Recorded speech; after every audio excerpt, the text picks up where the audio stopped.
Hi guys, welcome back to another video. Just want to start by wishing everyone a very happy new year. I know that 2020 was a challenging year to say the very least. A lot of people's lives were affected in some way. But we're here in 2021, and although the world is far from back to normal, there's something about New Year that brings a lot of hope, people setting new goals and ambitions. So I think that's a good dose of positivity that a lot of people need, and I really hope it's a great year for you ahead. Just kicking off this year with a new video for you. Today's video is a session I had with Beestera Soccer Training. You guys have seen many sessions I've had with them here on the channel before. And today's session was all about weight of first touch. We actually already put in an hour's worth of work beforehand. I got with a small group. Unfortunately, we couldn't film the session, but I did film the entire session that I had individually with them. We worked on a lot of weight of first touch, movement off the ball, and some finishing. So we weren't able to mic up James as we usually do because the facility was quite packed. So it was very noisy, and also we are required to wear masks inside the facility, so you wouldn't have been able to hear James's voice clearly. So for today's video, I'm doing a voiceover, kind of sharing what drills we're doing, the coaching points for each of the drills, and a few tips along the way. Also, just want to say a huge thank you to Beestera Soccer Training for squeezing me in over the holidays. They were very busy with camps and sessions, but they managed to fit me in for a good solid hour. So I appreciate their time helping me keep sharp over the holiday period.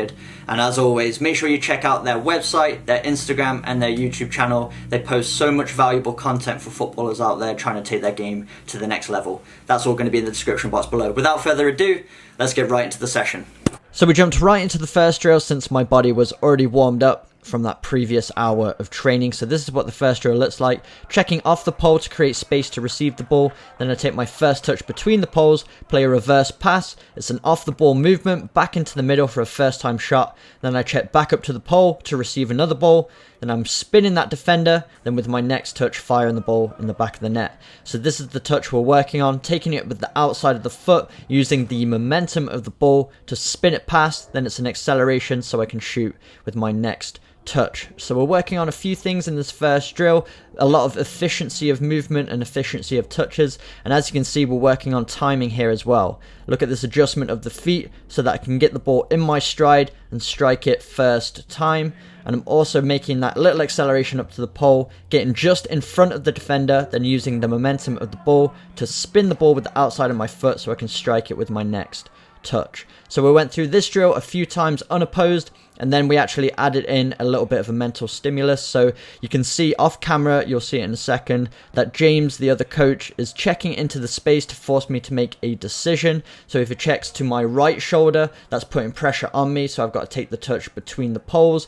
If he checks to the other side, I've got to take my touch away from the defender to get away from pressure, play the ball back, and then create a new angle to receive the ball once again. So just working on a little bit of decision making as well, but we always start unopposed just to get the technique right and warmed up, and then we add the decision making element. So as you can see, James is coming into the screen here, so I have to take my touch the opposite way to the direction that he checks, and then everything else is the same, playing that reverse pass, getting around the cone to get that off the ball movement, checking back up to the pole, getting just in front, spinning the defender, and then firing the ball in the back of the net with my first touch. So a lot of things going on in this one drill, working on that efficiency of movement, efficiency of touches, and weight of first touch, because that's really important. You need to know when you need to keep the ball close to you if you've got a defender pressuring you, and you need to know when you can push the ball into the space and accelerate.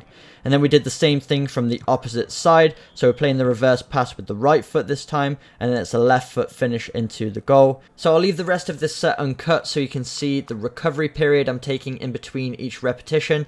So it's probably 10 to 15 seconds or so between each repetition, just walking back up to that starting pole, and then I'm going from one to the next. So it's not a long recovery period, and each repetition is pretty fast and intense. So it's putting a lot on the legs. You'll feel the lactic acid building up pretty quickly with this one, but that's what I love. I love training on heavy legs because that's when you really have to focus on the ball and you really have to be disciplined with your technique.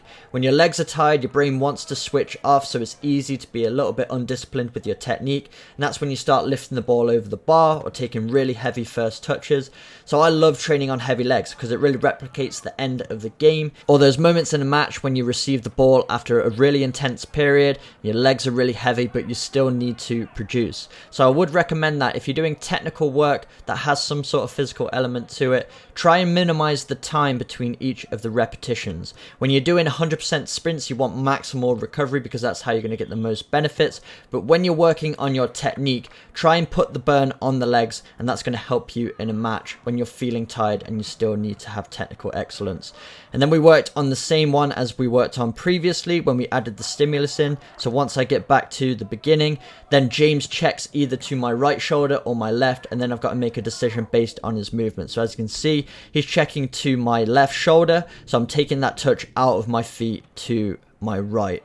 So looking over my shoulder, processing the information behind me, and then making my decision based on what I see. Then everything else is the same, just finishing into the goal. And now we just have freedom to choose whatever type of first touch we want. And as you can see, now Matt is pressuring me as well. So now I'm having to get that touch out of my feet and onto the shot as quickly as possible.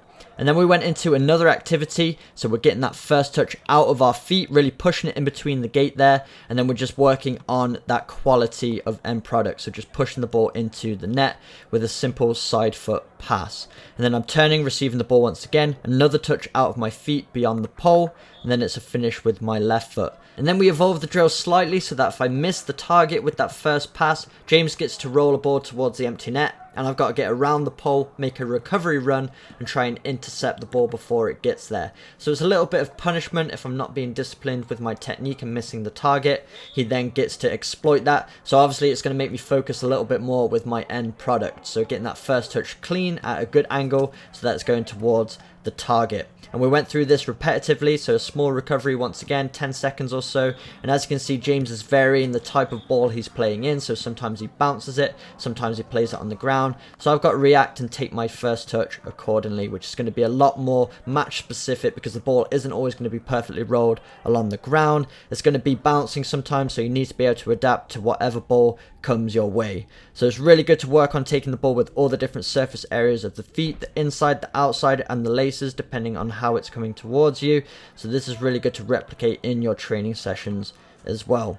So this is a great drill for working on the weight of that first touch, getting it far enough out of your feet so your momentum's going in the direction you want, and then your next touch can be a pass towards your teammate.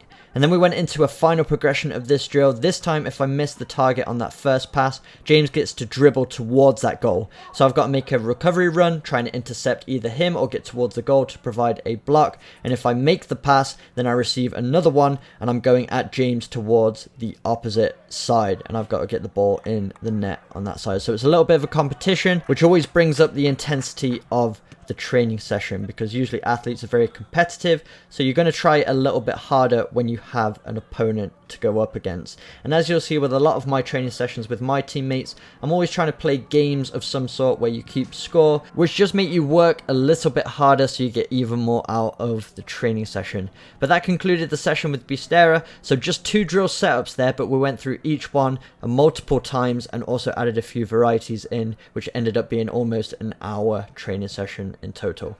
So there we go, guys, that's the training session complete. I hope you enjoyed it and took away some value from those coaching points that I shared. And another thank you to Beestera Soccer Training for their help keeping me sharp over the holidays and throughout this off-season training period. It's really helped my game so much, and I couldn't recommend them enough. So once again, all of their stuff is going to be in the description box below. Make sure you go check them out. And before I go, I just want to say a huge thank you to you guys for your continued support here on the channel. 2020 was a great year for the growth of this channel, and I've received so many emails, messages, video clips throughout the year from you guys showing me how you're staying sharp indoors. I know a lot of you didn't have training with your team throughout the year, and you were showing me how you're using my training sessions to keep taking your game to the next level throughout this time, and I love to see that. There's no greater reward than hearing you guys are benefiting from my drill. So I'm going to bring you as much as I can in 2021 to continue helping you take your game to that next level, and there should be a lot of good stuff on the way. So once again, thank you so much for your continued support, and a happy new year. If you did enjoy today's video, make sure you smash the like button, hit the subscribe button for weekly training videos, and I'll see you guys in my next video.